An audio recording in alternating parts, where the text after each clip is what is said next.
대한민국이 선을 넘었습니다. 마침내 완전 국산 구축함 KDDXS의 완성형을 공개한 건데요. 이제는 해상에서조차 명실상부 대한민국의 자주국방이 실현되기 시작했습니다. 한 사람의 대한민국 국민으로 정말 자랑스러운데요. 그런데 군사 전문가들의 관점은 조금 다릅니다. 물론 대한민국이 해상 전역에서도 완전한 자주국방을 실현시켰다는 건 특기할 만한 일이고 대단한 일이 맞습니다. 하지만 자주국방에 앞서 KDDXS가 중요한 이유는 또 하나 있는데요. 바로 대한민국 해상 전략의 패러다임을 바꿀 66기동 함대의 완성입니다. 전문가들은 대한민국이 기동함대를 완성하면서 해상 전략도 적극적 선제 대응으로 전환될 것이라 보고 있는데요. 사실상 대한민국이 공세 전략을 띠겠다는 것입니다. 실제로 이번 마덱스 2023에서는 KDDXS뿐만 아니라 무인 전력 지휘 통제함까지 공개되었는데요. 그래서 준비했습니다. 오늘은 대한민국이 준비 중인 가장 혁신적인 전투함정들에 대해 알려드리겠습니다. 선체부터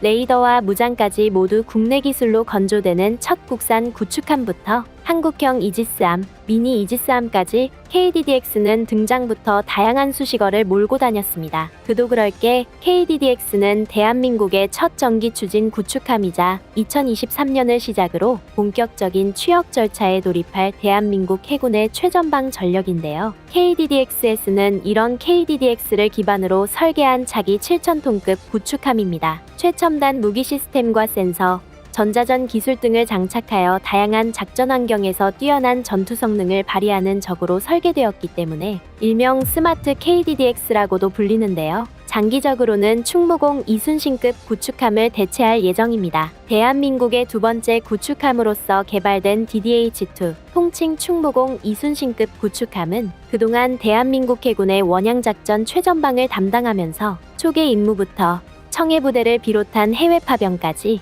다양한 임무를 수행했는데요. 그러나 초도함인 충무공 이순신함의 취역 일자가 2003년으로 이미 20년 이상 운용되면서 필연적인 노후화 한계에 직면한 상태입니다. 게다가 건조 당시에도 예산 사정이 여의찮았던 바람에 부족한 성능의 레이더, 대잠전 장비 등을 탑재하면서 구축함으로서의 성능은 다소 부실했습니다. 이건 충무공 이순신급 구축함의 존재 목적을 생각하면 상당히 치명적인 약점입니다. 대한민국의 첫 구축함인 광개토대왕급이 연안방어에 급한 불을 끄고 대항해군의 기틀을 마련했다면 충무공 이순신급 구축함은 대한민국 기동전단의 주력 전투함으로 계획되었는데요. 그러나 앞서 말한 부족한 성능 때문에 날이 갈수록 거대화, 고도화되는 주변국의 해상 전력에 대응하기에는 역부족이었습니다. 물론 충무공 이순신급 구축함으로도 주적인 북한을 상대하기엔 차고 넘치지만 문제는 가상적국으로 꼽히는 중국과 일본입니다. 실제로 중국과의 분쟁에서는 세종대왕급 구축함이 우선 동원되는데요. 가뜩이나 중국이 해군력 증강에 총력을 기울이는 현 상황에서 충무공 이순신급 구축함의 부족한 성능은 아쉬운 부분이 큽니다. 바로 이런 이유로 등장한 게 KDDX 설계를 기반으로 한 KDDXS인데요. 배수량 7,000톤의 길이 145m,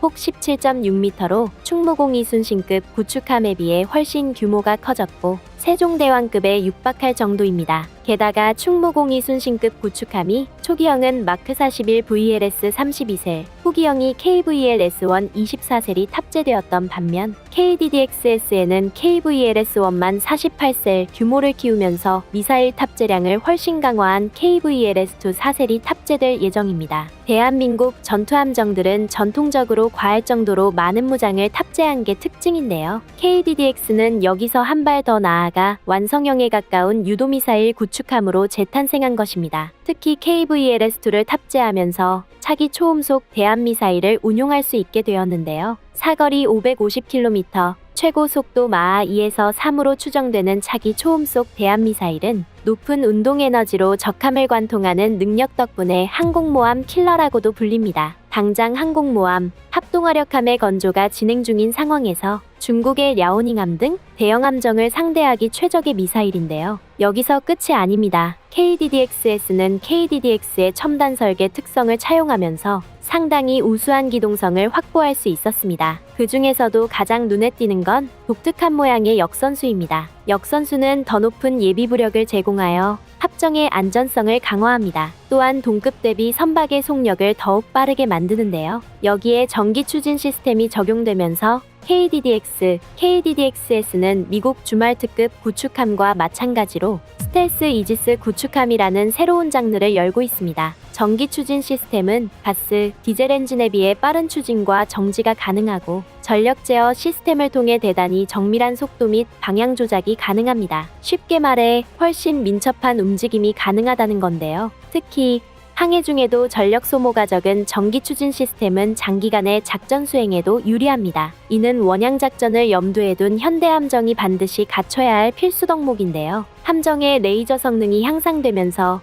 대량 이전력이 필요해졌기 때문입니다. 하지만 전기 추진 시스템은 압축된 전력을 사용하기 때문에 가스, 디젤 엔진보다 훨씬 안정적인 전력을 공급할 수 있습니다. 게다가 전기 추진 시스템의 특성상 발전 장치의 위치를 자유롭게 배치할 수 있기 때문에 고성능 레이더의 전자파간섭을 줄이고 최대 효율의 성능을 뽑아내는 데 유리한데요. 동급 엔진과 동급 발전기를 사용한다고 가정했을 때 무의미하게 낭비되는 전력을 줄이고 적재적소에 정확하게 공급함으로 훨씬 고성능의 레이더를 운용할 수 있는 것입니다. 더군다나 전기 추진 시스템은 내연기관에서 발생하는 진동과 소음을 줄여 함정의 탐지 가능성을 격감시키는데요. 이 덕에 일종의 스텔스 성능을 추가할 수 있는데요. 여기에 내연기관과 달리 전기모터는 냉각 시스템을 통해 발열을 제어할 수 있어서 적외선 레이더를 회피할 수 있습니다. 다만 유일한 단점이라면 아직 완벽하게 검증되지 않은 기술이라는 건데요. 가능하면 다른 나라의 실패,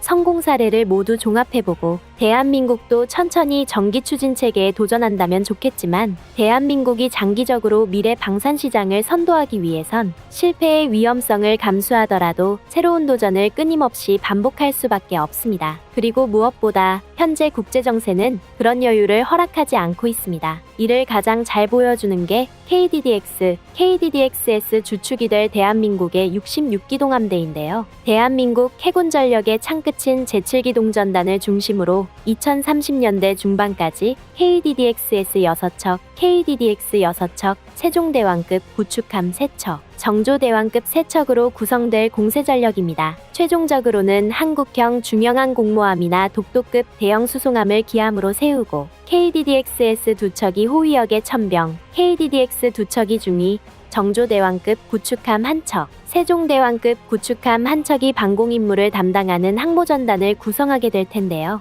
여기에 도산한 창호급 잠수함 1척과 천지급 군수지원함 1척 등이 추가되면 대한민국만의 고유한 대양 항모전단을 보유하게 되는 것입니다. 현재 중국은 북부전구의 랴오닝함, 남부전구의 산둥함을 기함으로 세우고 배수량 12,000톤의 055형 미사일 구축함, 7,500톤급 052D형 구축함, 7,000톤급 052C형 미사일 구축함, 4,000톤급 054A형 호위함, 45,000에서 48,000톤급 901형 초대형 항공모함 보급함 등 8에서 10척으로 항모전단을 구성하고 있습니다. 실제 성능이 어떻고를 떠나서 지구 반대편 미국까지 타격할 수 있는 대규모 항모전단입니다. 이를 바꿔 말하면 상당히 오랜 시간 원양에서 해상작전을 수행할 수 있다는 뜻인데요. 중국의 남중국해 침략 야욕이 본격화되는 지금 최악의 경우 대한민국은 중국이 태평양 진출로를 틀어막은 상황을 염두에 두어야만 합니다. 그리고 이런 암울한 상황에서 대한민국은 최소한 중국과 비슷한 규모의 항모전단을 구성해야 합니다.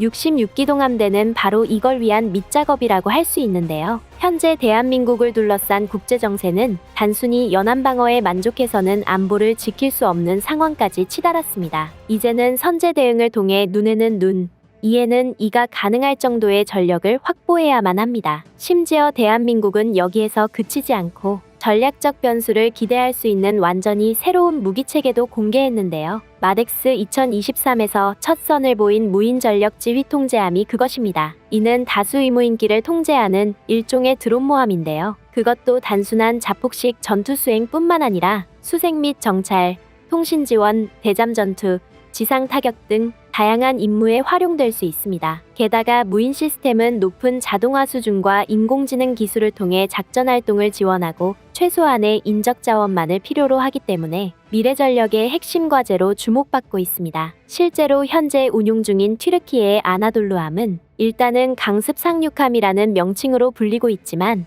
사실상 6회 공전반에 걸친 드론을 운용하는 드론모함으로서 운용되고 있습니다. 드론 항공모함은 다양한 유형의 드론을 운용할 수 있으며 이들 드론은 정밀한 정보 수집과 타격 능력을 제공합니다. 또한 드론 항공모함 덕분에 꼭 고성능 대형 무인기가 아닌 중형급 드론으로도 멀리 떨어진 지역에서 정보 수집 및 타격을 수행할 수 있으며 전투 공간을 확장함으로써 적에 대한 압박을 늘릴 수 있는데요. 쉽게 말해 새로운 전략 무기로 사용할 수 있다는 뜻입니다. 우크라이나 전쟁에서 증명되었다시피 일명 자살 드론들은 미사일과 다르게 다양한 작전 상황에 유연하게 대응할 수 있습니다. 필요에 따라 임무를 변경하거나 조정할 수 있기 때문에 작전 계획의 유연성과 신속한 대응 능력을 향상시킵니다. 그리고 무엇보다 탐지 범위가 한정적일 수밖에 없는 원양에서 드론 항공모함은 다양한 드론으로 수집한 정보를 항모전단에 제공할 수 있는데요. 이를 통해 다차원 정보를 공유하고 작전 상황에 대한 실시간 이해력을 높여 전술의 차원을 한 단계 향상시킬 수 있습니다. 현대전에서 가장 강력한 무기인 정보를 대한민국이 먼저 선점하고 전투에 임할 수 있는 것입니다. 군사무기